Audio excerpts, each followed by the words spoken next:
Bonjour à tous, on est parti pour un week-end au Petit Trot, on retourne à Vincennes après une petite étape à Pau, c'était pour moi un Black Friday, je vous avais prévenu 1 sur 5, Madame Colombo a brisé son écart, Eddie Boom 3e à Bellecote, bon, il était temps pour les fans de Madame Colombo de vous faire rembourser. Bon, je suis beaucoup plus confiant ce samedi, j'ai le mérite de vous dire quand je suis pas confiant, je vous le dis honnêtement, et quand je suis confiant, je vous le dis aussi honnêtement. Là, normalement, avec 13 partantes, on devrait voir la tête du caissier. Mais avant, je voudrais rendre hommage à Florence Le Cellier, qui nous a quittés très récemment.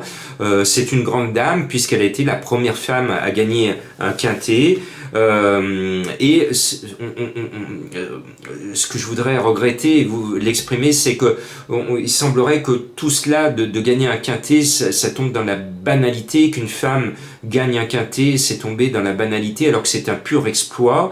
Il faut mettre en valeur ces dames, et je voulais remercier toutes les dames, et la plupart ces jeunes demoiselles qui se lèvent très tôt le matin, qui sont là depuis des années. Les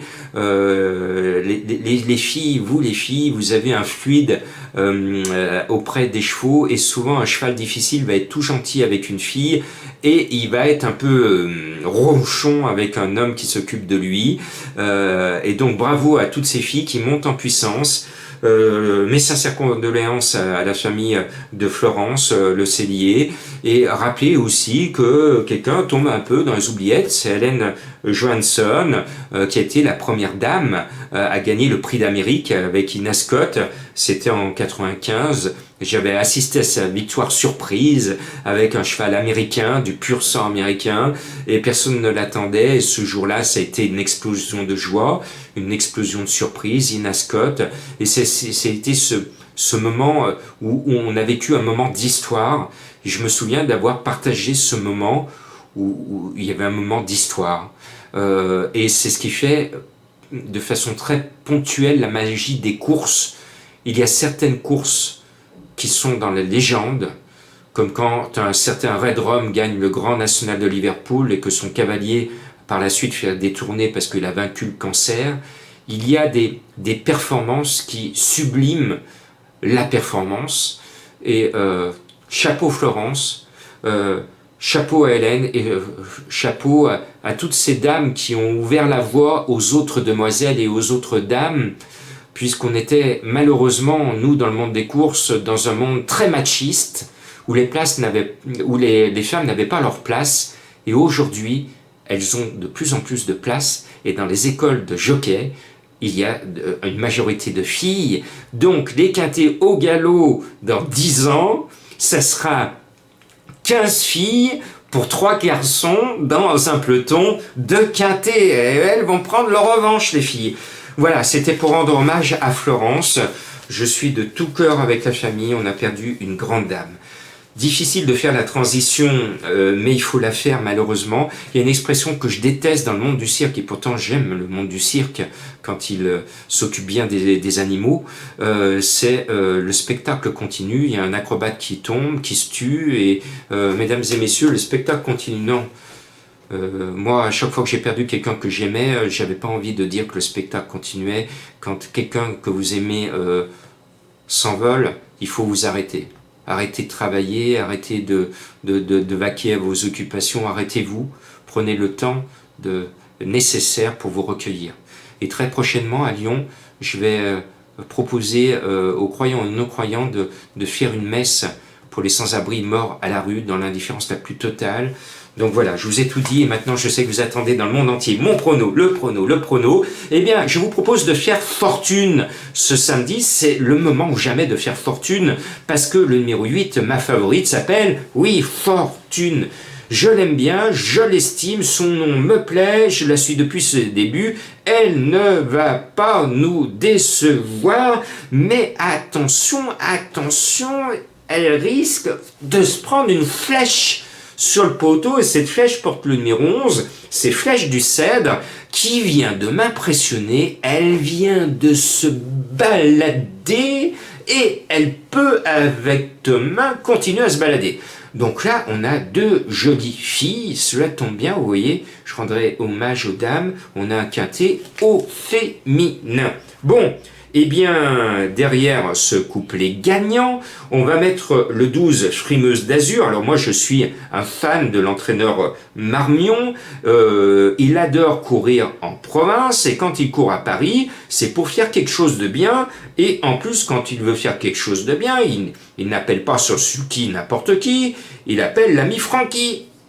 À la rescousse, Franck Nivard.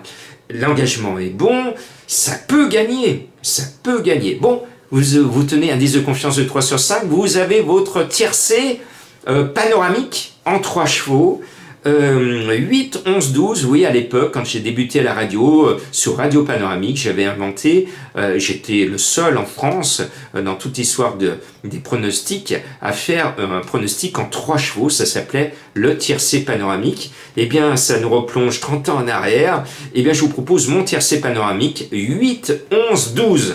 Allez, derrière ce tiercé panoramique, je vous propose de jouer le 5 Fée de Rancval. Je l'aime bien, cette jolie fée va sortir sa baguette magique. Éric Raffin, la nouvelle star de Vincennes, est aux commandes. Tout va bien, on va vraiment vers un tout petit tiercé écarté, surtout que les autres chevaux vont être aussi appuyés à la cote. Alors je vous ai quand même, j'ai réussi à vous trouver, dénicher un coup de cœur à 20 contre 1. Le 6 Funky Town, c'est l'évêque, l'écurie d'évêque qui est représenté, le cheval est bien. J'aime bien cette casaque que je suis depuis des années. L'animal est déféré, comme beaucoup d'autres. D'ailleurs, toutes sont déférées, donc toutes courent avec une chance, même si, à mon sens, toutes ne seront pas dans le quintet, mathématiquement. Mais je pense que mon coup de cœur, alors, ce serait étonnant qu'elle parte vraiment à 20 contre 1. On peut pas laisser partir l'évêque à 20 contre 1. Donc, je pense que vous allez faire fondre la cote comme neige au soleil.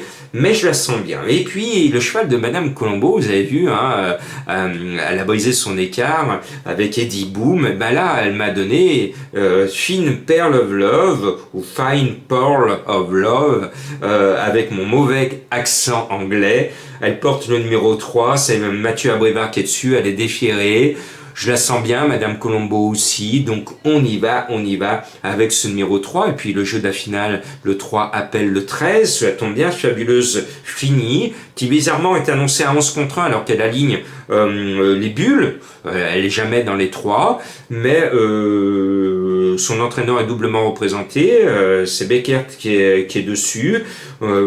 Ça sent un peu la course visée, même s'il ne le déclare pas officiellement, ça sent la course visée. Bon, donc je mets ce numéro 13. Et puis le 7 Philae de Soyora est une lyonnaise qui a couru comme une chèvre chez nous récemment à Lyon et qui a couru comme un lion à Vincennes précédemment en battant 2 favorites du jour.